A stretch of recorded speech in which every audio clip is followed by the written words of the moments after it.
Hear me out. Did you know Hulk was originally gray? So in the past, Stan Lee actually made the Hulk gray, but there was multiple printer issues. This made it to where he didn't like it. So the Hulk was accidentally printed green, and eventually Stan Lee just made him green. And that's what gave us the Green Hulk today. Hear me out, my thoughts on Raven from Teen Titans. I ain't gonna lie, that woman been through a lot. So as y'all must know, I'm a huge Teen Titan fan. When I first started the show, I was thinking it was gonna be a little childish. Yeah, no, her foster mom got shot, headshot, almost immediately. I was just like, damn. Other than that though, Raven did go through some character development, especially building up a bond with Nightwing. Now I will admit, when she disappeared for a little bit to be with Donna Troy, I was just like, I was kind of confused really, because I was like, we're really starting to understand the character. She's starting to get more powerful. Now I feel like the whole White Raven ordeal could have been pushed back a little bit. It just seems a little rushed and doesn't have that big impact it usually does in the comics or the series or the shows. Other than that, the girl who played her did amazing though. And out of the pros and the cons of the Teen Titans, she was one of my favorite characters. Hear me out, Sandman versus Clayface. Now this is a huge battle right here, but Sandman, even as powerful as he is, probably could not beat Clayface.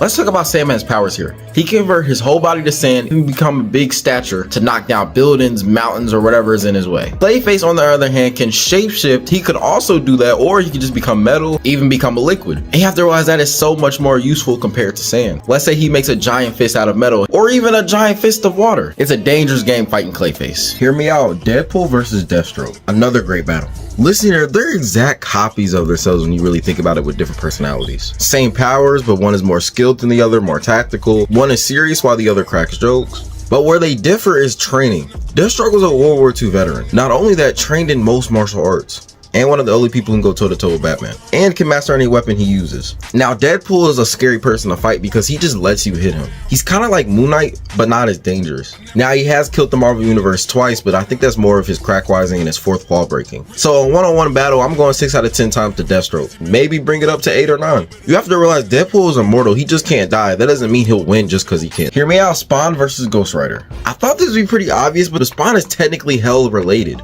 The thing about Ghost Rider, he is made from God essentially. His spirit and vengeance is supposed to bring good to those who've done wrong. Meaning no matter what Spawn does, he will just be hurt. Ghost Rider will eventually win that fight. Spawn obviously can't kill him, but I don't even think he can hurt him at that point.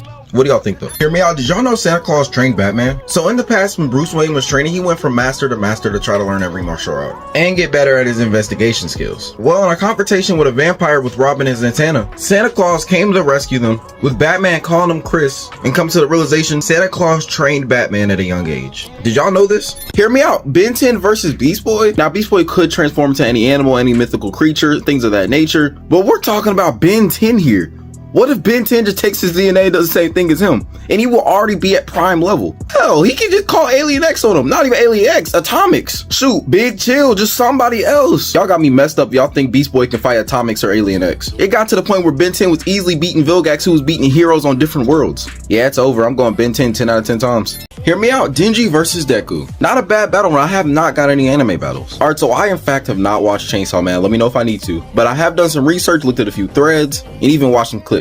And this man definitely looks immortal. Not only that, I don't think Deku is as fast as him either. Plus, Chainsaw Man looks really brutal. Now, Deku is somebody I do know about, and you would think I'd be on his side, but I'm really not. Deku is a complete baby. He depends on All Might's power. And when that doesn't work, he just cries about something and then obviously wins. It's plot armor, man, I'm telling you. I'm going Denji probably 8 to 9 out of 10 times. Hear me out, we got Godzilla versus Gamera. How you say that name? Okay, truthfully, I've never heard of this character, so I had to do a whole bunch of research. Turns out the creature is sort of a copy of Godzilla that they made in Asia, Japan, something like that. I don't mean to be disrespectful. The thing about Godzilla is, he is most likely the strongest nuclear lizard we have in history right now. Say what you want, but Kong is not hanging with that man, because he will throw hands with you, and if he does lose, you're done. He's gonna spam that nuclear blast. It's over. Now this Gamera looks like an exact copy. I think they have the same personality. It's just, in that point, it would depend on the writers. Gamera could win, Godzilla could win, it could go on forever because of regeneration. What do y'all think? Hear me out, Electro versus Black Lightning. This is a really cool battle, but it's actually not as close as you would think it would be. Electro isn't the brightest person. Plus, he has to find electricity. Black Lightning actually generates it. Not only that, it ain't just regular lightning, it's Black Lightning. Bro's even taking hits from very powerful forces. Black Lightning's getting tagged a bit, but he's definitely coming out on top. What do y'all think? Hear me out, Catwoman versus Black Cat. This is a good fight, but Black Cat would actually come out on top. One, Black Cat has extra strength and extra speed from a super soldier serum. I don't know if that's been retconned. Most of the time she actually has extra speed speed anyway. Not only that, she has a luck power that allows anything to go her way unless a mirror comes into play. Then it kind of backfires on her. Now don't get me wrong, Catwoman is very trained, it's just they both have limited combat experience. The only extra edge Catwoman really has is extra tech, but when you're going against somebody like Felicia, it doesn't really matter. I'll go Black Cat 6 or 7 out of 10 times. What do y'all think? Hear me out, we got Solomon Grundy versus Hulk. I'm wholeheartedly going Hulk. Don't get me wrong, Solomon Grundy is strong sometimes. Most of the time he's getting beat by Batman though, and other days he's going against Superman. But at the end of the day, he's always getting beat. And when you're telling me he's losing to a literal human, he's not beating the Hulk. Especially since Hulk gets angry and angry, he gets stronger and stronger. And Solomon Grundy actually can die. He'll just come back born on a Monday or something like that. I'm not really sure. Now, I'm not saying they wouldn't go pound for pound. I'm just saying Hulk will eventually be on top. What do y'all think? Hear me out. We have Thanos versus Darkseid. I know a lot of you think this battle will be close, but I'm going completely to Darkseid. Did you know that he actually just sends avatars? True form Darkseid is getting rid of Thanos, getting rid of the Avengers. He is powerful. These avatars have immense power, and they usually cause a whole bunch of destruction and cause people to be enslaved. Let's get it out the way. Darkseid is already much more powerful than Thanos, but even his kid Orion is crazy. Orion is one of those most powerful DC characters that you really don't want to mess with. He is also a new god. Now, he wouldn't beat Thanos, but it could be a pretty good fight. So really the question is, how long will it take for Darkseid to beat Thanos? What do y'all think though? Hear me out. So there's a lot of Godzilla content going around. And one of the things I've been seeing talked about a lot is how strong Godzilla is because he beat Superman.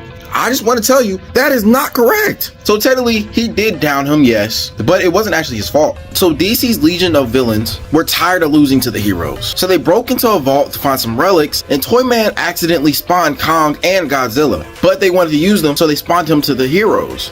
The consequences of this was a battle between the Justice League and Godzilla and Kong. So in the first battle, Godzilla went against Hawkwoman, Superman, and Shazam. Shazam unknowingly hit Godzilla, and when he was about to shoot Shazam, Superman flew in front of the blast and took the full radiation, knocking him out. That isn't a win, that is a cheated shot. Did y'all have any thoughts? Because it was actually really cool. Hear me out, John Constantine versus Doctor Strange. Thank you so much for this idea. The thing about this fight is it's not as close as you actually think it would be. John Constantine on his own is actually not that powerful. He can't actually beat the likes of Trigon or Mr. Mixie or all these multiversal beings, because the way he wins is he makes deals and arrangements. And sometimes he doesn't even keep up the end of the deal, which is why he's damned to hell and why so many people want him dead. Bro pretty much screws everyone out of his life. Now, Doctor Strange is the Sorcerer Supreme. He doesn't get enough credit for what he does. He's up there with multiversal beings. Doctor Strange can maybe even tamper with his magic, but one thing he ain't doing is losing. What do y'all think though?